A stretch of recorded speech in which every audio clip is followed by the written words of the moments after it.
برای آیلتس چی باید بخونم؟ سلام، سعید ریزی هستم از لینگونایت. این سوالی که پرسیدم که برای آیلتس چی باید بخونم شاید یکی از رایج‌ترین سوالاتی باشه که زبان آموزا از من میپرسن. خب طبیعیه، حقم دارن، به هر حال میخوان هزینه کنن، وقت بذارن و باید بدونن که چی باید بخونن.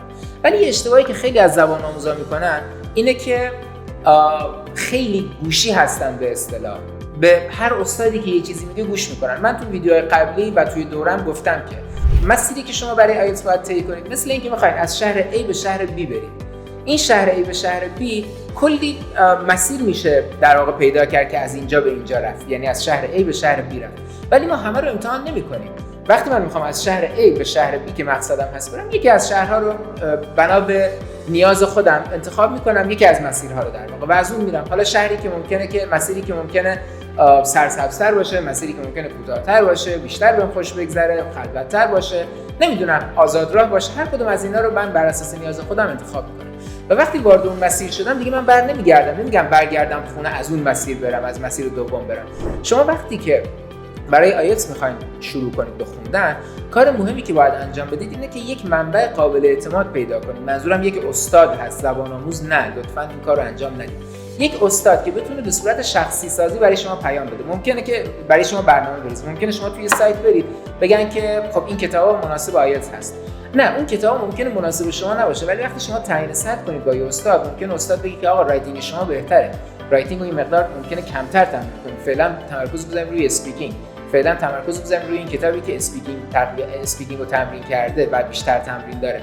پس یک برنامه که شخصی سازی باشه. شما میتونید یک تعیین سطح داشته باشید، حالا چه تعیین سطحی که اینجا توی لینگونایت هست، چه تعیین سطح‌های دیگه که میدونید استاد معتبری هست که میتونه به شما تعیین سطح بده و بعد از اون مسیر رو شروع کنید. پس هر کدوم از کتابایی که اینجا میبینید میتونن خوب باشن، ولی نیاز نیست که همه اینا رو امتحان کنید. تنها کتابی که چه لول پیشرفته باشید، ادوانس باشید، بخواید وارد آزمون آیلتس بشید، چه پری اینترمدییت باشید، فعلا زبان عمومی میخواین شروع کنید، تنها کتابی که شما قطعا نیاز هست که وارد اون بشید و اون رو تمرین کنید، کتابای آیلتس کمبریج هست که میبینید.